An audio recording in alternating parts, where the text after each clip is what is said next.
जय हिंद दोस्तों। ये हमारा जो लेक्चर है प्राचीन भारतीय इतिहास का थर्ड क्लास है ये हमारी, और जिसमें हम हमारे भारत के इतिहास के बारे में पढ़ेंगे, विश्व के इतिहास के बारे में पढ़ेंगे। तो हमारा ये जो फर्स्ट चैप्टर है प्राचीन भारतीय इतिहास के स्रोत, जिसको 3 भागों में बांटा गया है ना। तो हम जो सबसे पहला है पुरातात्विक स्रोत वो हमारे हो चुका है। अब हम करेंगे नेक्स्ट हमारा साहित्यिक स्रोत।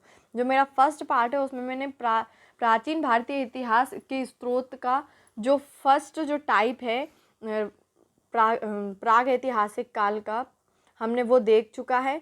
प्राचीन भारत हमारा कैसा था, अभिलेखों से हमने जाना, सिक्कों से हमने जाना, मुद्राओं से हमने जाना कि हमारा जो देश था उसका इतिहास पहले कैसा था। यानी हमारा जो सबसे पहला जो इतिहास है, प्राचीन इतिहास जिसको बोला जाता है, वो किस प्रकार था, ये हमने फर्स्ट लेक्चर में देख लिया। अब हमारा ये जो सेकंड क्लास है उसमें हम देखेंगे साहित्यिक स्रोत से हमें क्या जानकारी मिलती है, किस प्रकार के स्रोत हमें ऐसी क्या चीज़ें मिली जिससे हमको पता चला कि हमारा देश, हमारे भारत का इतिहास पहले कैसा था। और फ्रेंड्स, साथ ही साथ में मेरे 4 सेशन चल रहे हैं। तो ये मेरा हिस्ट्री का सेशन है, 3 और हैं जिसमें हम मिसलिनियस करेंगे, विविध करेंगे, उनको डिटेल से पढ़ेंगे। जैसे अभी मेरा लेक्चर चल रहा है उसमें प्रथम भारत की महिला, यानी भारत की प्रथम महिला, उसमें हमारे 2 लेक्चर हो चुके हैं। दोनों में हमने 10-10 महिलाओं के बारे में डिटेल से, उनके फैक्ट के बारे में, उनके जन्म के बारे में, उनने ऐसी क्या काम किए कि उनको वो हमारी गौरव बनी, हमारे देश का गौरव बने, ये सब हमने उसमें देखा है। हमारा नेक्स्ट जो सेशन है उसमें हमने किए हैं MCQ, 3000 MCQ किए हैं जो विगत वर्षों में यानी पिछले सालों में जो पूछे जा चुके हैं, जो पहले एग्ज़ाम हुए थे उनमें आ चुके हैं। चाहे वो SSC हो, MPPSC हो, UPSC हो या कोई भी कंपटीशन एग्ज़ाम हो, उनमें वो क्वेश्चन आ चुके हैं। उन सबको मैंने उसमें इंक्लूड किया है, टॉपिक वाइज किया है। जैसे अभी सिंधु घाटी की सभ्यता चल रही है, अगर किसी को प्रैक्टिस करना है तो वो इससे प्रैक्टिस भी कर सकता है। सिंधु घाटी सभ्यता के अभी मेरे 3 सेशन हो चुके हैं, आज मेरा 4था सेशन भी हो जाएगा, यानी कि मेरे 5 वीडियो हो जाएंगे जो मैंने तैयार किए हैं सेशन। ये MCQ का 3000 क्वेश्चन उसमें होंगे इम्पॉर्टेंट, जो अभी आ भी चुके हैं और आगे आने की पूरी संभावना है फ्रेंड्स। और जो हमारा जो 4था सेशन चल रहा है वो फेमस पर्सनैलिटी का चल रहा है। वो फेमस पर्सनैलिटी ज़्यादातर ऐसे हैं जो MPPSC के मेंस में आ चुके हैं, चाहे वो साइंस के पोर्शन का हो। जो हमारा न्यू सिलेबस है MPPSC का 2020 का, उसमें हमारे साइंस के नए सिलेबस, साइंस का है, एथिक्स के हैं उसमें फेमस पर्सनैलिटीज़, और कुछ हमारी पॉलिटिक्स की हैं। तो हम उसमें मैंने पूरे डिटेल से उनके बारे में बताया है। आपके 3 नंबर में आए, चाहे वो 5 नंबर में पूछे जाए या फिर 13 नंबर का, 11 नंबर का पूछा जाए, आपको उसमें आराम से आप लिख सकते हैं। आपको कहीं और जाने की ज़रूरत नहीं पड़ेगी। आपको एक ही चैनल पर, एक ही वीडियो में, एक ही टॉपिक के बारे में पूरी डिटेल में बताया जाएगा। ये हमारा अब हम इस लेक्चर पे आते हैं। इस लेक्चर में मेरा ये सेकंड टॉपिक चल रहा है, सेकंड लेक्चर चल रहा है, जिसमें हम प्राचीन भारतीय इतिहास के स्रोत के बारे में चर्चा करेंगे। उनके बारे में हम जानेंगे कि उनने हमको कैसा इतिहास दिया। ठीक है, तो हमारा जो सेकंड जो पार्ट है साहित्यिक स्रोत, उसके बारे में देखते हैं फ्रेंड्स। साहित्यिक स्रोत के बारे में हमें ये पता चलता है कि प्राचीन काल में पुस्तकें हाथ से लिखी जाती थी। ठीक है, जो प्राचीन काल था हमारे भारत का, उसमें हम पुस्तकें कैसे लिखते थे, हाथ से लिखते थे। हाथ से लिखी गई इन पुस्तकों को पांडुलिपि बोलते हैं। पांडुलिपि किसको बोलते हैं, हाथ से लिखी हुई पुस्तकों को बोलते हैं। फ्रेंड, याद रखना आप कि जो हाथ द्वारा लिखी रहती है, जो हाथों से लिखते हैं, उनको पांडुलिपियाँ बोलते हैं।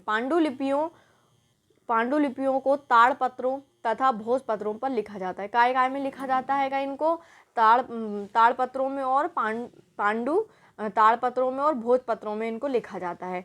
इस प्राचीन साहित्य को 2 भागों में बांटा जा सकता है। जो प्राचीन साहित्य हैं हमारे, उनको हम 2 भागों में विभाजित कर सकते हैं। फ्रेंड, जैसे सबसे पुराने ज़माने में जो होता था कि अभिलेख लिखे जाते थे, सिक्के लिखे जाते थे। तो हमको ये पता चलता है कि अभिलेख और सिक्के क्यों, मुद्राओं में क्यों लिखा जाता था, अभिलेखों में क्यों लिखा जाता था, क्योंकि ये हमेशा बने रहते हैं। आज भी जितने पहले अभिलेख बनाए गए थे उतने मतलब उस प्रकार से नष्ट नहीं हुए हैं जिस प्रकार से भोजपत्र और ताड़पत्र हुए हैं। ताड़पत्रों को कहीं दीमक ने खा लिया है, भोजपत्रों को दीमक ने या फिर कीड़ों ने खा लिया है। जितने हमारे इतिहास हमको उनसे मिल सकता था पूरे वो ख़त्म हो चुके हैं। पूरे के पूरे हमको ताड़पत्र या भोजपत्र नहीं मिले, और जो मिले हैं उनमें भी हमको पूरे पृष्ठ नहीं मिले हैं। कुछ पृष्ठ खराब हो चुके हैं और कुछ पृष्ठ गल चुके हैं। लेकिन जो हमारे अभिलेख हैं और जो हमारी मुद्राएं हैं वो ऐसे हमको वो हमारा ऐसा इतिहास दिखाते हैं कि जैसे मान लो एक पुस्तक छपी हुई, जिस प्रकार अभी हमको ऑनलाइन जो डेटा मिलता है वो कभी नष्ट नहीं हो सकता। आपने एक बार सेव कर दिया कंप्यूटर में, लैपटॉप में, कहीं पे भी, तो आपको वो हमेशा वैसा ही मिलेगा, आपको वो कभी ख़राब नहीं मिलने वाला। लेकिन ये जो ताड़पत्र हैं, भोजपत्र हैं, और वही अगर आप ऑफलाइन कॉपी में लिखोगे, अगर ज़रा सी ही आपसे गलती हो जाए, पानी गिर जाए या कुछ भी ऐसा हो जाए, तो वो किसी काम के नहीं रहेंगे। इसी प्रकार से ये भी ज़्यादा नहीं चले हैं, ज़्यादा नहीं मिले हैं हमको, पूरे नहीं मिले हैं, जैसे पृष्ठ होने चाहिए थे उतने नहीं मिले हैं। लेकिन हमारे अभिलेख और सिक्के ऐसे हैं कि जो एक बार लिखाए हैं हम उनको वैसे ही का वैसे ही देखते हैं। उतने ज़्यादा धूमिल नहीं हुए जितने ज़्यादा ताड़पत्र और भोजपत्र हुए हैं फ्रेंड। नेक्स्ट हम देखते हैं धार्मिक साहित्य। हमने देखा कि प्राचीन साहित्य को 2 भागों में बांटा है। तो पहला क्या है, धार्मिक साहित्य। धार्मिक साहित्य क्या कहता है कि भारत में प्राचीन काल में 3 मुख्य धर्मों, हिंदू, बौद्ध और जैन धर्म का उदय हुआ। ठीक है, 3 मुख्य धर्म उस समय प्रसिद्ध थे, एक हिंदू हुआ, एक बौद्ध हुआ और एक जैन धर्म हुआ।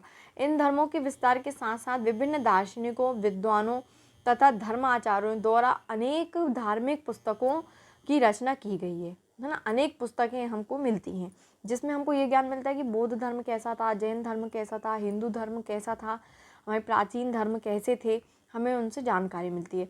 इन रचनाओं में प्राचीन भारत के समाज, संस्कृति, स्थापत्य, लोगों की जीवन शैली व अर्थव्यवस्था इत्यादि के संबंध में महत्वपूर्ण जानकारियाँ मिलती हैं। यानी कि उस समय के लोगों की समाज कैसा था, संस्कृति कैसी थी, उन्होंने किस प्रकार अपने आप को स्थापत्य किया, लोगों की जीवन शैली कैसी थी, अर्थव्यवस्था कैसी थी, ये सारी हमको कैसे देखने को मिलती है, हमको ये सारी बातें उनसे जानने को मिलती हैं। किसमें, धार्मिक साहित्य में। और धार्मिक साहित्य 3 प्रकार के मुख्य थे उस समय, हिंदू हुआ, जैन धर्म हुआ और बौद्ध धर्म हुआ। ठीक है, नेक्स्ट हमारा आता है कि धार्मिक साहित्य की प्रमुख रचनाएं निम्नलिखित हैं। अब हम थोड़ी प्रमुख रचनाएं देख लेते हैं। जैसे पहला क्या होता है, हिंदू धर्म से संबंधित साहित्य। हिंदू धर्म से संबंधित साहित्य, हिंदू धर्म विश्व का सबसे प्राचीनतम धर्मों में से एक है। जो हिंदू धर्म है वो सबसे प्राचीनतम धर्म है। प्राचीन धर्म में इसका उदय होने से प्राचीन भारतीय समाज की विस्तृत जानकारी हिंदू धर्म से संबंधित पुस्तकों से मिलती है। हमें हिंदू धर्म से संबंधित जो पुस्तकें हैं उनसे हमको ये जानने को मिलता है। जैसे कि हम अभी सिंधु घाटी की सभ्यता पढ़ रहे हैं MCQ में, आप उसमें देखेंगे तो आपको पता चलेगा कि उससे पुराने जो वेद, उसमें वैदिक काल से भी वो पुरानी है सिंधु घाटी की सभ्यता। तो वो हमको कैसे पता चली, हमको साक्ष्यों से पता चली, चीज़ों से पता चली, हमने आर्ज निकाला उसका, है ना। और उसी प्रकार से जो हमारा वेद है, वेद भी हमारा सबसे पुराना धार्मिक ग्रंथ है। और वेद में सबसे पुराना वेद कौन सा है, हमारा ऋग्वेद है, जिसमें हम ऋग्वेद ये कह सकते हैं कि उसको पुराने समय में बांटा गया है। लेकिन अर्थवेद हुआ, सामवेद हुआ, यजुर्वेद हुआ, इनको बाद के समय में बांटा गया है। ठीक है, अब इनमें प्रमुख रचनाएं इस प्रकार हैं। किस प्रकार है, सॉरी फ्रेंड, ये हिंदू धर्म में अनेक ग्रंथ, पुस्तकें और तथा महाकाव्य इत्यादि की रचना की गई है। ठीक है, इनमें प्रमुख रचनाएं इस प्रकार हैं। क्या है, वेद हमें देखने को मिलेंगे, वेदांग। वेदांग का क्या मतलब होता है, वेद के अंग, है ना। वेद अंग, वेदांग मतलब ये होता है वेद के जो अंग होते हैं। उपनिषद देखने को मिलेगी, स्मृतियाँ मिलेंगी हमको, पुराण मिलेगी, रामायण मिलेगी और महाभारत। हमको ये कुछ चीज़ें देखने को मिलेंगी जिनसे हमको हमारे हिंदू धर्म के बारे में जानकारी एकत्रित करेंगे। इनमें ऋग्वेद सबसे प्राचीन है, सबसे पुराना क्या है, ऋग्वेद है। इन धार्मिक ग्रंथों में से प्राचीन भारत की राज्य व्यवस्था, धर्म, संस्कृति तथा सामाजिक व्यवस्था की विस्तृत जानकारी मिलती है। यानी हमें इसकी राज्य व्यवस्था पता चलती है भारत की, हमको इसका धर्म पता चलता है, संस्कृति पता चलती है और सामाजिक व्यवस्था की विस्तृत जानकारी हमको इसमें मिलती है। तो हम सबसे पहले फ्रेंड्स देखते हैं वेद। आखिर वेद होते क्या हैं, हम ये देखेंगे। ठीक है, हिंदू धर्म में वेद अति महत्वपूर्ण साहित्य है। वेद की कुल संख्या 4 है। कितनी है फ्रेंड्स, 4 संख्याएं हैं वेद की। ऋग्वेद, यजुर्वेद, सामवेद तथा अथर्ववेद 4 वेद हैं। ऋग्वेद विश्व की सबसे प्राचीन पुस्तकों में से एक है। जो ऋग्वेद है वो प्राचीन पुस्तकों में से सबसे पहली पुस्तक है, यानी एक पुस्तक है। इसकी रचना लगभग 1500 से 1000 ईसा पूर्व के समय काल में की गई थी। लेकिन हमारी जो सिंधु घाटी की सभ्यता है वो और उसके पहले से, वो 2500 से उसकी शुरुआत हुई थी, है ना। जबकि यजुर्वेद, सामवेद, अथर्ववेद की रचना 1000 से 500 ईसा पूर्व के समय काल में की गई। ऋग्वेद में देवताओं की स्तुतियाँ हैं। ऋग्वेद में हमको देवताओं के बारे में पता चलता है। यजुर्वेद का संबंध यज्ञ के नियमों तथा अन्य धार्मिक विधि विधाओं से है, लेकिन सामवेद का संबंध यज्ञ के मंत्रों से। सामवेद का क्या संबंध है? यज्ञ के मंत्रों से हैं, जो हम उत्पन्न कर हम जो वर्ण से बोलते हैं, हमारे गले से जो बात निकलती है वो हमारे सामवेद में लिखी हुई है। अगर एक तरह से कहा जाए संगीत किससे निकल के आया है? हमारे सामवेद से निकल के आया है ना। और यजुर्वेद हम जो मंत्र होते हैं यज्ञ के समय उसके लिए यजुर्वेद का यूज़ करते हैं ना। फ्रेंड एक चीज़ और नोट करना कि ऋग्वेद जो है, ऋग्वेद को जो पढ़ते हैं उनको होत्र बोला जाता है ना, और जो यजुर्वेद को पढ़ते हैं उसको अथर्वणीय बोला जाता है, और जो सामवेद को पढ़ते हैं, सामवेद की जो गणना करते हैं उनको क्या बोला जाता है? उद्राद बोला जाता है ना। जबकि अर्थवेद में धर्म, औषधि तथा रोग निवारण इत्यादि के बारे में लिखा गया है। और अर्थवेद में ही आपको वशीशाप, श्राप और जादू टोना हर चीज़ के बारे में, आपको नेगेटिव पॉजिटिव सारी चीज़ें अर्थवेद में आपको मिलेंगी। और ये सबसे अंतिम हमारा जो वेद है, कह सकते हैं हमारा अंतिम वेद क्या है? अर्थवेद है। और इन चारों के जो संकलन करता है, फ्रेंड्स याद रखना, लिखा नहीं है इनने, संकलन करता है। क्या नाम है इनका? वेद व्यास द्वैपायन, है ना।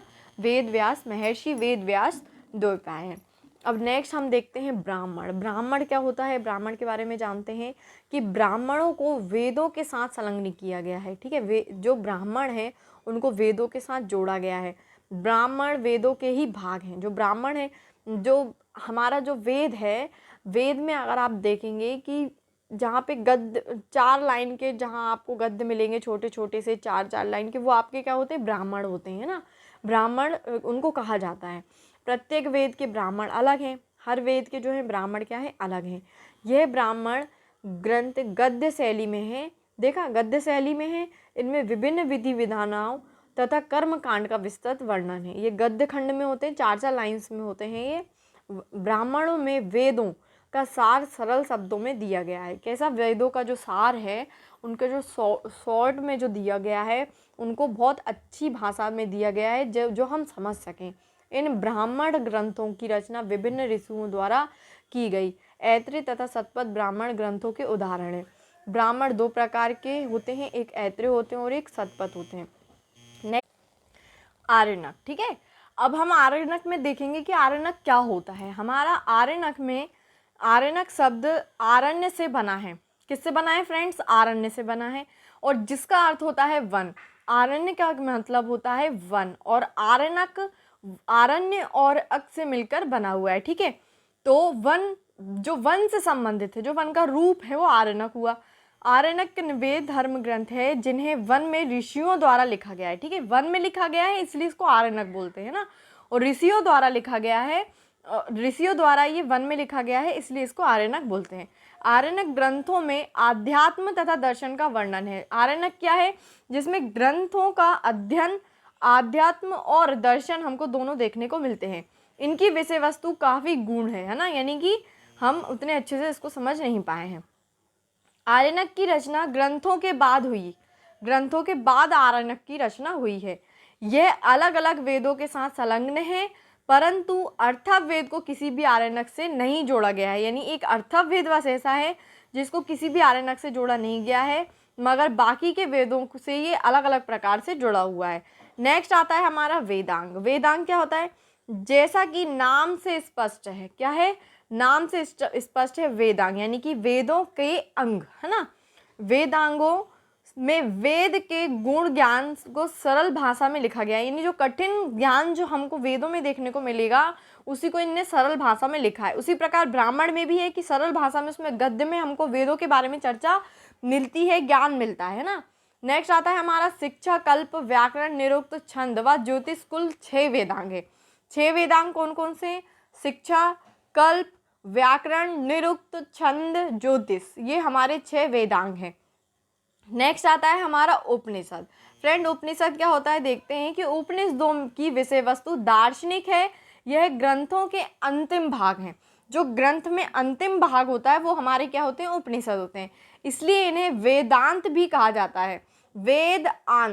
वेदांत भी कहा जाता है इसलिए इनको, क्योंकि ये जो उपनिषद है वो ग्रंथों के क्या है? अंतिम भाग हैं, है ना। उपनिषदों में प्रश्नोत्तरी के माध्यम से अध्यात्म व दर्शन के विषय पर चर्चा की गई है। ठीक है, क्या की गई है कि प्रश्नोत्तरी के माध्यम में उपनिषदों के बारे में प्रश्नोत्तरी के माध्यम से हमें उसे अध्यात्म करने की और उसके दर्शन करने का हमें इसमें चर्चा दी गई है। उपनिषद शुरुआती धर्म ग्रंथ है। जो उपनिषद है वो शुरुआती धर्म ग्रंथ है। उपनिषदों में ईश्वर और आत्मा के स्वभाव और संबंध का विस्तृत वर्णन किया गया है। ठीक है, उपनिषदों में ईश्वर और आत्मा के स्वभाव कैसा है, उसका संबंध कैसा है, इसके बारे में हमको डिटेल्स से जानकारी मिलती है। ये भारतीय दर्शन की प्राचीनतम पुस्तकों में से एक है। जो हमारे भारत की दर्शन, जो हमारे भारत की संस्कृति को बताते हैं, उसमें ये सबसे पुरानी पुस्तकों में से एक है। उपनिषदों की कुल संख्या 108 है। फ्रेंड, कितनी है उपनिषदों की कुल संख्या? 108। बृहदारण्यक, कठ, केनैत्रेय, ईशा, मुंडक तथा छांदोग्य कुछ प्रमुख उपनिषद हैं। ठीक है फ्रेंड्स, ये उपनिषद आप याद करना, एग्जाम के ऑब्जेक्टिव वाले पोर्शन में ये आ सकता है। क्या कौन कौन से हैं? बृहदारण्यक, कठ, केनैत्रेय, ईशा, मुंडक तथा छांदोग्य। ठीक है फ्रेंड। सूत्र साहित्य। सूत्र साहित्य क्या होता है? सूत्रों का संबंध मनुष्य के व्यवहार से है। मनुष्य का व्यवहार कैसा होता है ये हमें सूत्रों से पता चलता है। सूत्रों का संबंध हमारे व्यवहार से होता है। इसमें मनुष्य कर्तव्यों, वर्णाश्रम व्यवस्था तथा सामाजिक नियमों का वर्णन है। ठीक है, कौन कौन का है? कर्तव्यों का, उनके, वर्णाश्रम व्यवस्था का और सामाजिक नियमों का। श्रोत सूत्र, गृह सूत्र तथा धर्म सूत्र 3 सूत्र हैं। ठीक है फ्रेंड, कौन कौन से? श्रोत सूत्र, गृह सूत्र और धर्म सूत्र, ये हमारे 3 सूत्र हैं। स्मृतियाँ क्या होती हैं फ्रेंड? स्मृतियाँ हमें MPPSC के मेंस में भी आ चुका है कि स्मृति क्या होता है। ठीक है, तो देखते हैं कि स्मृतियों में मनुष्य के जीवन के संपूर्ण कार्यों की विवेचना की गई है। मनुष्य का जो जीवन है उसमें उसके संपूर्ण कार्यों की क्या की गई है? विवेचना की गई है। इन्हें धर्मशास्त्र भी कहा जाता है। ये वेदों की अपेक्षा कम जटिल हैं। ये वेदों की अपेक्षा क्या है? कम जटिल है, यानी कि इनमें ज़्यादा कठिनाइयाँ नहीं हैं, है ना। यानी ये नहीं है कि वेदों में आप देखेंगे कि आपको हर चीज़ का एक नियम है, उसमें एक आपको चीज़ें फॉलो करना है, मगर इसमें आपको हर चीज़ फॉलो करते हुए नहीं करना है। जैसे ऋग्वेद, जो वेद होते हैं उनको स्त्रियाँ नहीं पढ़ सकती हैं, उनको शूद्र नहीं पढ़ सकते हैं, इस प्रकार की जो उसमें कंडीशंस हैं, ये ऐसा उसमें नहीं है। इनमें कहानियों व उपदेशों का संकलन है। ठीक है, इनकी रचना सूत्रों के बाद हुई। किसके बाद हुई है? सूत्रों के बाद। मनुस्मृति व याज्ञवल्क्य स्मृति सबसे प्राचीन स्मृतियां हैं। मनुस्मृति पर मेघतिथि गोविंदराज व कुल्लुक भट्ट ने टिप्पणी की है। इनके बारे में इनने बताया है। जबकि याज्ञवल्क्य स्मृति पर विश्वरूप, विज्ञानेश्वर तथा अपरार्क ने टिप्पणी की है। ब्रिटिश शासनकाल में बंगाल के गवर्नर जनरल वॉरेन हेस्टिंग्स ने मनुस्मृति का अंग्रेजी में अनुवाद करवाया है। ठीक है, वॉरेन हेस्टिंग ने करवाया है। अंग्रेजी में इसका नाम है द जेंटू कोड। क्या है? The Gentoo code. आरंभ में स्मृतियाँ केवल मौखिक रूप से अग्रेषित की जाती थी। स्मृति शब्द का अर्थ स्मरण करने की शक्ति है। क्या है? स्मरण करने की शक्ति। नेक्स्ट आता है हमारा रामायण। रामायण क्या है कि रामायण की रचना महर्षि वाल्मीकि ने की है। ये मेरे ख्याल से सभी लोग जानते होंगे। ठीक है, रचना के समय रामायण में 6000 श्लोक थे। जब इसे बनाया गया तो इसमें 6000 श्लोक थे, परंतु समय के साथ इसमें बढ़ोतरी होती गई और श्लोकों की संख्या पहले बढ़कर 12000 हुई तथा उसके पश्चात ये संख्या 24000 तक पहुंची। यानी कि पहले 6000 से दुगनी हुई, फिर 12000 से दुगनी हुई। 24000 श्लोक होने के कारण रामायण को चतुर्विशति सहसरी संहिता भी कहा जाता है। चतुर्विशति सहसरी संहिता भी कहा जाता है। अगर ये क्वेश्चन आए कि चतुर्विशति संहिता किसे कहा जाता है, तो आप क्या बोलेंगे? रामायण को कहा जाता है। रामायण को कुल 7 खंडों में विभाजित किया गया है। बालकांड, अयोध्या कांड, अरण्य कांड, किष्किंधा कांड, सुंदरकांड, युद्धकांड और उत्तरकांड। ठीक है फ्रेंड, अब आते हैं महाभारत में। महाभारत क्या होता है? हमारा जो महाभारत है और जो हमारा रामायण, ये दोनों महाकाल के समय के हैं ना। कौन से काल के? महाकाल काल के, महाकवि काल भी कहा जाता है उसको। महाभारत विश्व के सबसे बड़े महाकाव्यों में से एक है। इसकी रचना महर्षि वेदव्यास ने की थी और ऋग्वेद जो वेद हैं उनकी रचना भी महर्षि वेदव्यास ने की थी। यह एक काव्य ग्रंथ है। इसे पंचम वेद भी कहा जाता है ना, क्या कहा जाता है? पंचम वेद भी कहा जाता है। यह प्रसिद्ध यूनानी ग्रंथों इलियड और ओडिसी की तुलना में काफ़ी बड़ा है। कहा जाता है कि इलियड और ओडिसी सबसे बड़े ग्रंथ हैं, लेकिन नहीं, उनकी तुलना में भी ये सबसे बड़ा है ना। रचना के समय इसमें 8800 श्लोक थे, जिस कारण इसे जय संहिता भी कहा जाता था। अगर पूछा जाए कि जय संहिता क्या होता है तो आप क्या कहेंगे? महाभारत होता है। क्या होता है फ्रेंड्स? महाभारत होता है ना। कालांतर में श्लोकों की संख्या बढ़कर 24,000 हो गई, जिस कारण इसे भारत कहा गया। क्या कहा गया? भारत कहा गया। जैसे ही जैसे आगे बढ़ाइए तो इसकी संख्या कितनी हो गई? 24,000 हो गई। गुप्त काल में श्लोकों की संख्या 1 लाख होने पर इसे महाभारत कहा गया और गुप्त काल आते तक इसमें 1 लाख और हो गए, तो इसे क्या कहा गया? महाभारत कहा गया। महाभारत को 18 भागों में बांटा गया है। आदि, सभा, वन, विराट, उद्योग, भीष्म, द्रोण, कर्ण, शल्य, सौप्तिक, स्त्री, शांति, अनुशासन, अश्वमेध, आश्रमति, आश्रमवासी, मौसल, महापरिस्थानिक तथा स्वर्गारोहण। महाभारत में न्याय, शिक्षा, चिकित्सा, ज्योतिष, नीति, योग, शिल्प व खगोल विद्या इत्यादि का विस्तार से वर्णन किया गया है ना। नेक्स्ट आता है हमारा पुराण। पुराण क्या है? पुराण देखते हैं। पुराण में सबसे प्राचीन, फ्रेंड ये क्वेश्चन आ चुका है कि सबसे प्राचीन और सबसे बड़ा पुराण कौन सा है? तो इसका उत्तर क्या है? मत्स्य पुराण है। कौन सा है फ्रेंड? मत्स्य पुराण। पुराणों में सृष्टि, प्राचीन ऋषि मुनियों व राजाओं का वर्णन है। ठीक है, पुराणों में सृष्टि, प्राचीन ऋषि मुनियों और राजाओं के बारे में वर्णन मिलता है। पुराणों की कुल संख्या 18 है। प्राचीन आख्यानों का वर्णन होने से इन्हें पुराण कहा जाता है। ठीक है, इसकी रचना संभवतः ईसा से 5वीं शताब्दी पूर्व की गई थी। विष्णु पुराण, मत्स्य पुराण, वायु पुराण, ब्राह्मण पुराण तथा भागवत पुराण काफी महत्वपूर्ण पुराण हैं। इन पुराणों में विभिन्न राजाओं की वंशावलियों का वर्णन है, यानी कि ये वो पुराण है जिसमें हमें राजाओं के बारे में ज्ञात होता है। इसलिए ये पुराण ऐतिहासिक दृष्टि से अति महत्वपूर्ण है। इसलिए ये हमको ऐतिहासिक दृष्टि से क्या है? इम्पोर्टेंट है। पुराणों में विभिन्न देवी देवताओं को केंद्र मानकर पाप व पुण्य, धर्म, कर्म इत्यादि का वर्णन किया गया है। मत्स्य पुराण में सातवाहन वंश का वर्णन है, जबकि वायु पुराण में गुप्त वंश का वर्णन है। मानकंडेय पुराण में देवी दुर्गा का वर्णन है। इसमें दुर्गा सप्तशती का उल्लेख भी मिलता है। अग्नि पुराण में गणेश पूजा की विवेचना की गई है। 18 पुराणों के नाम इस प्रकार हैं। फ्रेंड याद रखना 18 पुराण कौन कौन से? ब्रह्मा, मार्कंडेय, स्कंद, पद्म, अग्नि, वामन, विष्णु, भविष्य, कूम, शिव, ब्रह्मावर्त, मत्स्य, भागवत, लिंग, गरुण, नारद, वराह और ब्राह्मण। ये कुछ इसमें पुराण हैं। कितने पुराण हैं फ्रेंड? 18 पुराण है ना। और आप ये वामन पुराण में वामन अवतार, जो कृष्ण जी का वामन अवतार है, उसके बारे में बताया गया है। 3 पग वाला जो है इसी में मिलेगा आपको। विष्णु, वायु, मत्स्य और भागवत पुराण में राजाओं की वंशावलियां शामिल हैं।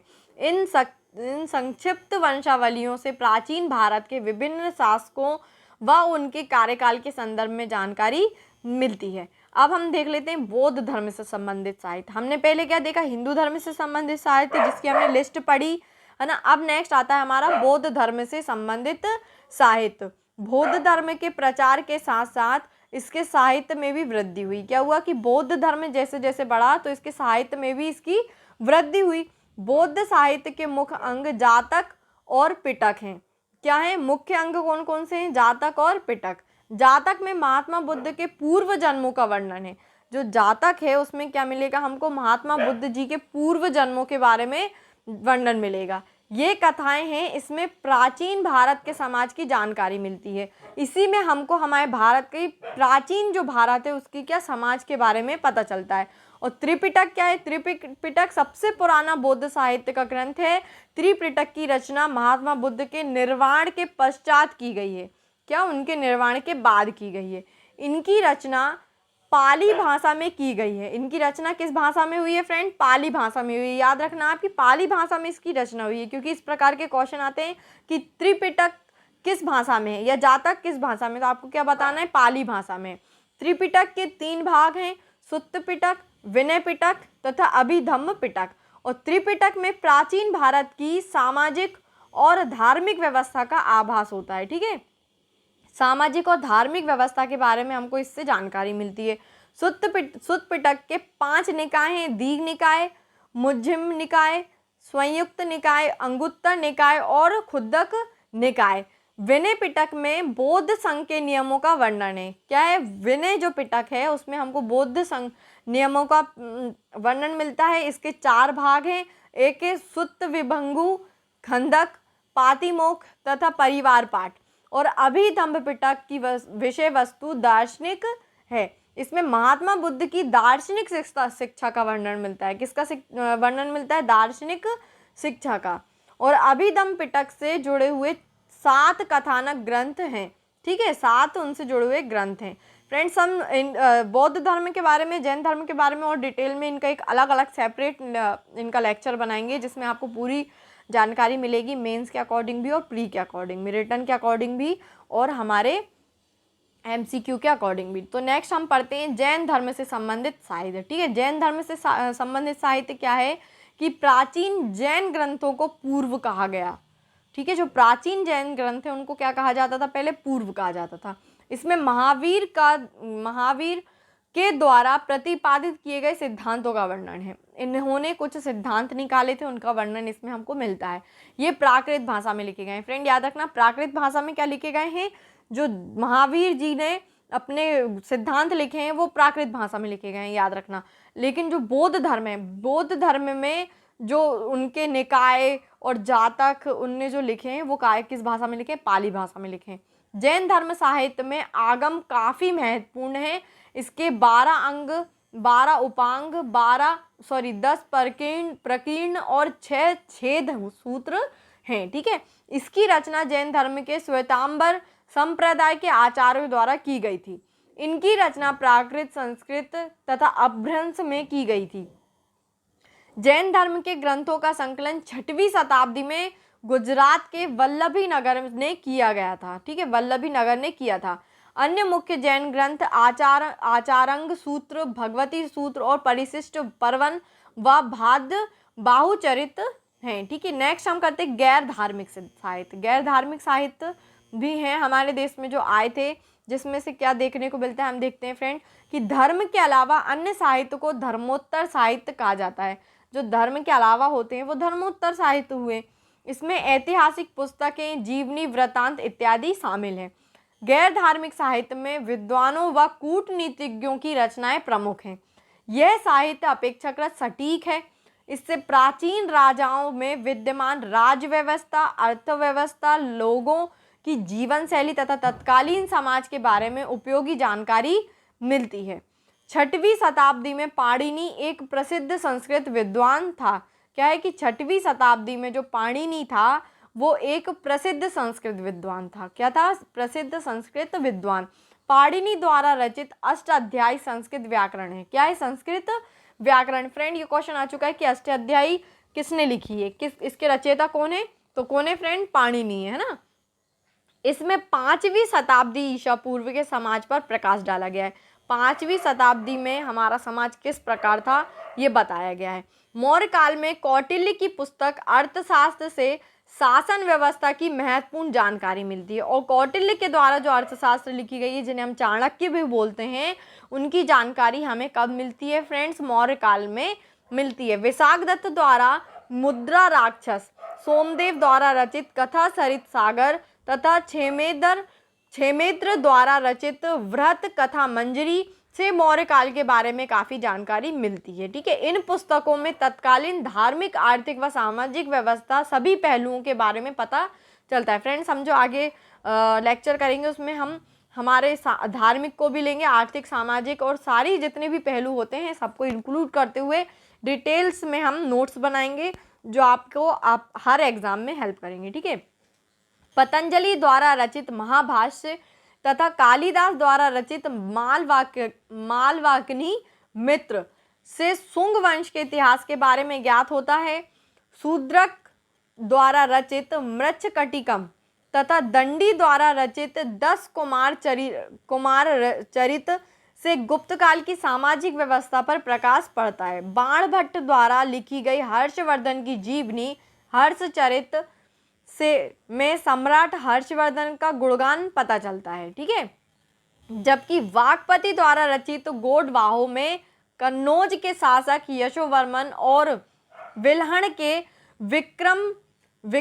विक्रमांक देवचरित, क्या लिखा है फ्रेंड, ये विक्रमांक देवचरित के में कल्याणी के चालुक्य शासक विक्रमादित्य षष्ठ की उपलब्धियां का गुणगान हमको देखने को मिलता है। ठीक है, संध्याकर नंदी की रामचरितमानस में पाल राजा रामपाल की उपलब्धियों के बारे में वर्णन मिलता है। हेमचंद्र द्वारा रचित द्वाचार्य काव्य में गुजरात के शासक कुमारपाल की उपलब्धियों का गुणगान किया है। पद्मगुप्त की नव सांकचरित में परमार वंश तथा जयानक की पृथ्वीराज विजय में पृथ्वीराज चौहान का वर्णन है। कल्हण द्वारा लिखित राजत रंगिणी भारतीय इतिहास की कालक्रम के लिए अति महत्वपूर्ण पुस्तक है। इसमें विभिन्न राज्यों की वंशावलियों का विस्तृत वर्णन किया गया है। यह पुस्तक 12वीं शताब्दी में कल्हण द्वारा लिखी गई थी। किसके द्वारा? कल्हण द्वारा। Sorry friends. इसके कुल 8 अध्याय हैं। इसमें क्या है? कुल 8 अध्याय हमको देखने को मिलते हैं। दक्षिण भारत के इतिहास के संबंध में संगम साहित्य से जानकारी प्राप्त होती है। यह साहित्य अधिकतर तमिल और संस्कृत में है। ये किस भाषा में है? एक तमिल में है और एक संस्कृत में है ना। संगम साहित्य में चोल, चेर तथा पांड्य शासनकाल की सामाजिक व्यवस्था, अर्थव्यवस्था तथा संस्कृत इत्यादि का विस्तृत वर्णन है। उसके बाद के इतिहास की जानकारी नंदी कलम्बकम, कलिंग तुपर्णी, चोल चरित इत्यादि से प्राप्त होती है। नेक्स्ट हमारा आता है विदेशी स्रोत।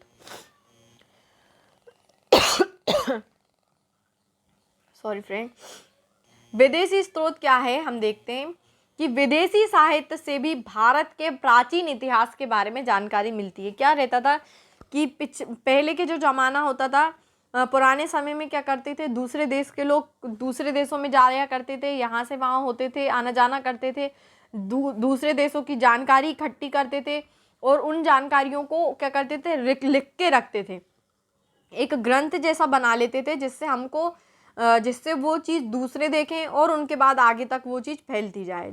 तो इसका हमको ज्ञान कैसे होता है? छपी हुई जो पुस्तकें होती हैं, छपी नहीं सॉरी फ्रेंड, लिखी हुई जो पुस्तकें होती हैं, जो लोग लिखते हैं, इतिहासकार लिखते हैं, उनसे हमको जानकारी मिलती है।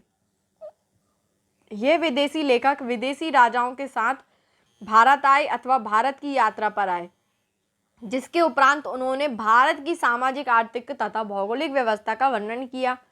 विदेशी साहित्यिक स्रोतों को 3 भागों में बांटा जा सकता है: यूनानी व रोम के लेखक, चीनी लेखक तथा अरबी लेखक। रोम व यूनानी लेखक के बारे में देखते हैं क्या है फ्रेंड्स। हेरोडोटस व टीसीएस का वर्णन यूनानी लेखकों में सबसे प्राचीन है। सबसे प्राचीन यूनानी लेखक कौन कौन है? हेरोडोटस और टीसीएस। हेरोडोटस को ही फ्रेंड हिस्ट्री का जनक कहा जाता है, जिसने हिस्टोरिका नामक पुस्तक लिखी थी। इस पुस्तक भारत और फारस के संबंधों पर प्रकाश डाला गया है। हेरोडोटस को इतिहास का पिता कहा जाता है, यानी कि इतिहास के पिता कौन है? हेरोडोटस है, जिसने हिस्टोरिका नाम की पुस्तक लिखी थी। ठीक है। यूनानी शासक सिकंदर के साथ काफ़ी यूनानी लेखक भारत आए। यूनानी शासक जो सिकंदर थे, उनके साथ काफ़ी यूनानी लेखक भारत आए। इनमें निरियाकस, अनासिकट्रस और अरिस्तोबुलस के वृतांत महत्वपूर्ण है। ठीक है। अब देखते हैं कि अरिस्तोबुलस क्या है। अरिस्तोबुलस ने हिस्ट्री ऑफ द वार नामक पुस्तक लिखी, जबकि अनासिकट्रस ने सिकंदर की जीवनी लिखी है। ठीक है। सिकंदर की जीवनी किसने लिखी? अनासिकट्रस ने। सिकंदर के बाद मेगस्थनीज, डायमेकस तथा डायोनीसियस का योगदान भी महत्वपूर्ण है। सिकंदर के बाद इनका यानी मेगस्थनीज, डायोकस और CS का भी योगदान महत्वपूर्ण है। मेगास्थनीज के प्रसिद्ध पुस्तक इंडिका में मौर्यकालीन समाज, प्रशासन व संस्कृति का वर्णन है। ठीक है। प्लिनी की पुस्तक नेचुरल हिस्टोरिका में भारत की वनस्पति, पशुओं तथा खनिज पदार्थों के साथ साथ भारत और इटली के मध्य व्यापारिक संबंधों का उल्लेख भी देखने को मिलता है। टॉलेमी द्वारा रचित जियोग्राफी किसने लिखी फ्रेंड? टॉलेमी ने लिखी ना। तथा प्लूटार्क व स्ट्रैबो की पुस्तकों में भी भारत के विभिन्न पहलुओं का वर्णन दिया गया है। ठीक है। पेरिप्लस ऑफ द एरिथ्रियन सी, इस पुस्तक के लेखक के बारे में जानकारी नहीं है। ये लेखक करीब 80 ईस्वी में हिंद महासागर की यात्रा पर आया था। इसने उस समय के भारत के बंदरगाहों तथा व्यापारिक वस्तुओं के बारे में जानकारी दी है। नेक्स्ट आता है हमारा चीनी लेखक। ठीक है। चीनी मुख्यतः भारत में धार्मिक यात्रा के उद्देश्य से आए थे। वे मुख्यतः बौद्ध धर्म का अध्ययन करने के उद्देश्य से भारत आए। चीन से भारत आने वाले यात्रियों में फायान, ह्यूनसांग और इत्सिंग प्रमुख हैं। फायान चंद्रगुप्त द्वितीय के शासनकाल में भारत आया। उसने अपनी पुस्तक फोकोंकी में भारतीय समाज, राजनीति तथा संस्कृति का वर्णन किया है। नेक्स्ट आते हैं ह्यूनसांग ने हर्षवर्धन के शासनकाल में भारत आए थे। उसने अपने यात्रा वृत्तांत में भारत की आर्थिक व सामाजिक स्थिति पर प्रकाश डाला। तिब्बती लेखक तारानाथ ने अपनी पुस्तक कंग्यूर तंग्यूर में भारतीय इतिहास पर प्रकाश डाला। इत्सिंग क्या कहते हैं कि ये 7वीं शताब्दी के अंत में भारत आए। इसने अपने विवरण में नालंदा विश्वविद्यालय, विक्रमशिला विश्वविद्यालय तथा अपने समय के भारत का वर्णन किया है। नेक्स्ट है हमारे अरबी लेखक कौन है? अरबी लेखक मुस्लिम आक्रांताओं के साथ भारत आए। 8वीं शताब्दी में अरब शासकों ने भारत पर आक्रमण शुरू कर दिए। अरब शासकों के साथ उनके लेखक व कवि भी भारत आए। 9वीं सदी में सुलेमान भारत आया। उसने पाल और प्रतिहार राजाओं के बारे में लिखा है। ठीक है। किसने लिखा है? सुलेमान ने ना, जो 9वीं सदी में भारत आए थे। अलमसूदी ने राष्ट्रकूट राजाओं का वृत्तांत लिखा है। अलब रूनी ये महमूद गजनवी के साथ भारत आया। अरबी में लिखी गई उसकी कृति किताब उल हिंद या तहकीक ए हिंद, भारत की खोज, आज भी इतिहासकारों के लिए महत्वपूर्ण स्रोत है। यह एक विस्तृत ग्रंथ है जो धर्म और दर्शन, त्योहारों, खगोल विज्ञान, कीमिया, रीति रिवाजों तथा प्रथाओं, सामाजिक जीवन, भार तौल तथा मापन विधियों, पूर्ति कला, कानून, मापदंड आदि के बारे में हमको इससे जानकारी मिलती है। विज्ञान आदि विषयों के आधार पर 80 अध्यायों में विभाजित है। इसमें राजपूत कालीन समाज, धर्म, रीति रिवाज, राजनीति आदि पर सुंदर प्रकाश डाला गया है। इब्न बतूता कौन थे?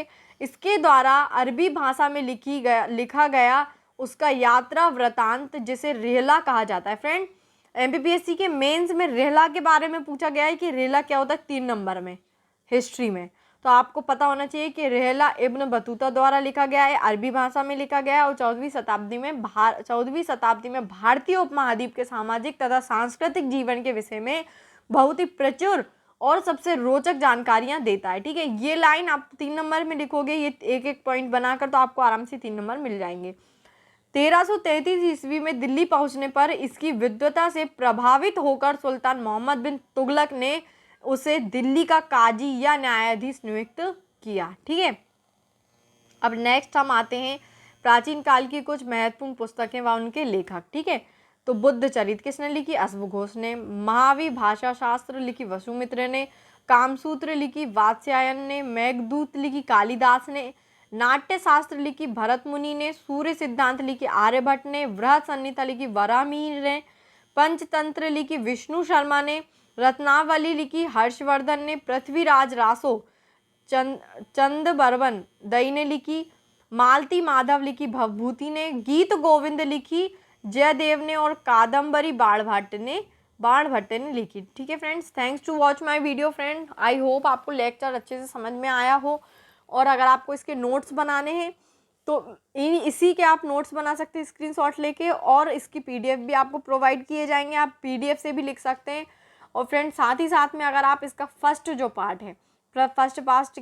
पार्ट है हमारा इसके इतिहासकार, इनके बारे में आप हम ज़रूर देखना, इसके फर्स्ट पार्ट को देखना, और आगे की जो सीरीज़ आएंगी हम लाइन बाय लाइन इनके टॉपिक करेंगे, जो आपको रेलवे में, बैंक में, एनटीपीसी में, जेल प्रहरी में, व्यापम, एमपीपीएससी, यूपीएससी सब में आपको हेल्प करेंगे। इतने डिटेल में होगा कि आपको रिटर्न के लिए भी हेल्प हो जाएगी, और इतना फैक्चुअल होगा कि आपको जीके में भी, एमसीक्यू में भी ये हेल्प करेगा। Okay friends, thanks to watch my video.